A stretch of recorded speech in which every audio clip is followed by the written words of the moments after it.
Greetings everyone. Today we will discuss about nutritional requirements for microorganisms. We will discuss it as per the PCI syllabus of B Pharm third semester. This is the part of unit 1 of pharmaceutical microbiology. So we will discuss about the nutritional requirement. Like all other living entities, microorganisms require various elements, materials for their normal metabolism and growth. So, nutrition means what? Nutrition is something which supplies nourishment for higher animals. We get it from the various type of food. And microbial nutrition requirement is somewhat simplified and different. Normal and generalized requirements for growth are as follows. Nutritional requirements of the microorganism. Like all other living entities, microorganisms also require energy. For all higher animals, they require energy for metabolism, for their activity, for prevention of diseases. Microorganisms also require this energy. Microorganisms can obtain their required energy from various chemicals, and this type of microorganisms are called chemotrophs. So, chemotrophs are those microorganisms which obtain their energy from chemical compounds. However, some microorganisms can gain it from light, the various type of light including sunlight. They are called phototrophs. Then microorganisms require source of electron. Higher animals, they have different type of metabolic cycle where exchange of electrons occurs. However, microorganisms, they are required to be supplied from outside. So, microorganisms get it from reduced organic compounds. These type of microorganisms are called lithotrophs. So, lithotrophs are those microorganisms which get their energy from inorganic compound, reduced inorganic compound. Some microorganisms obtained it from organic compounds. They are called organotrophs. Now, if we combine both the things, that is the source of electron and source of energy, that is one microorganism getting the energy from the chemical compounds and electron from inorganic compounds, we call it chemolithotrophs.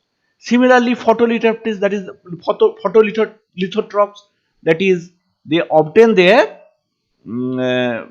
energy from light and they obtain their electron from the inorganic compounds, then we call it photolithotrophs. Chemoorganotrophs, that is they obtain their energy from chemicals, whereas they obtain their electron from organs, that is the chemoorganotrophs, and chemophototrophs similarly.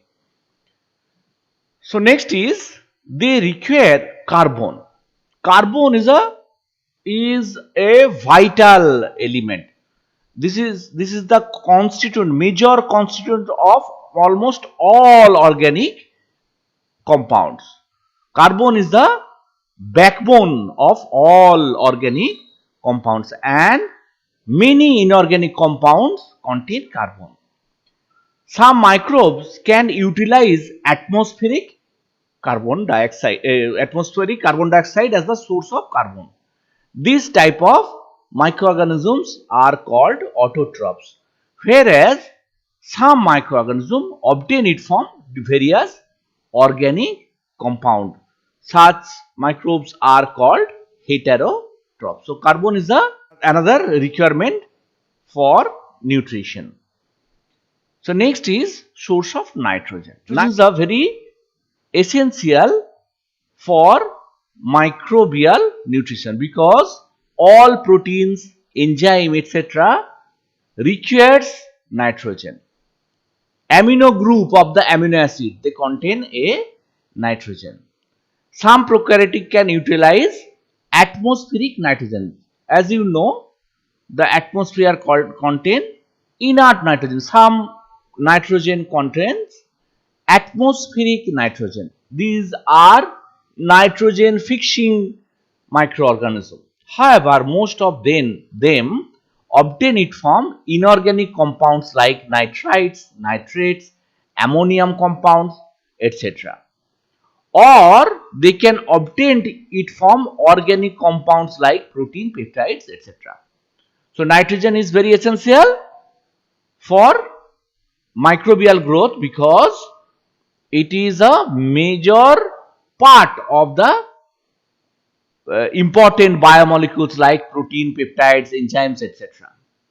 So next is microorganisms, they require oxygen. Oxygen is also an important part of all the biomolecules. So microbes can, most of the microbes, they get their oxygen from water or some organic components.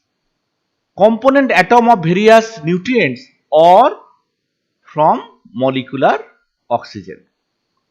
So that is the microbes require elemental oxygen. So they get it from various sources like water, nutrients, molecular oxygen, etc. Next is sulfur. Sulfur is also required for microbial growth because various amino acid like cysteine, methionine, they contain sulfur in their molecules and they are main part of the enzymes and proteins. So here from microbe get their sulfur, they get it from elemental sulfur or various sulfur compounds. Phosphorus is also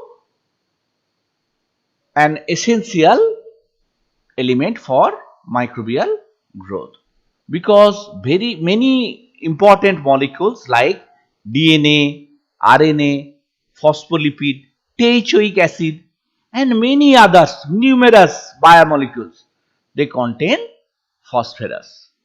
So where from microorganisms get it? They get it from various phosphate compounds. Then microorganisms require various minerals in very minute quantity. Metal ions like calcium ion, potassium ion, magnesium ion, these things are required for normal growth. They help in the activity of various microbial enzymes. And other elements, they are called trace elements, they are even required in more lesser quantity, that is zinc, magnesium, copper, etc.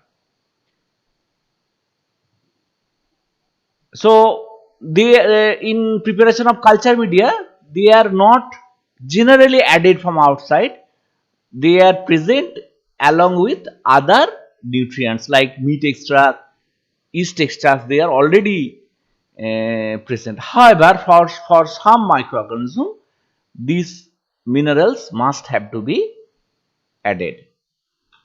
Then, so those things are major things. However, some microorganisms, they may require vitamins and growth factors. It has been observed that presence of vitamin, presence of some specific amino acid or presence of some growth factor can cause blooming in the microbial growth. However, some microorganisms are very much dependent on these things. Without the presence of vitamins or growth factor, they cannot grow because these things act as coenzyme for many bacterial enzyme, and those bacteria cannot synthesize this vitamin, their coenzyme will not be active. So, for some microbes, vitamins and growth factor must have to be added. Water is essential for all the living entities, including microorganism. So, water act as a solvent. They take the nutrients into the cell and take out the toxic metabolites out of the cell. So, water is very essential. Microorganism cannot survive without water. So, for the preservation of food material, we dry things. Okay, so sugar cane juice.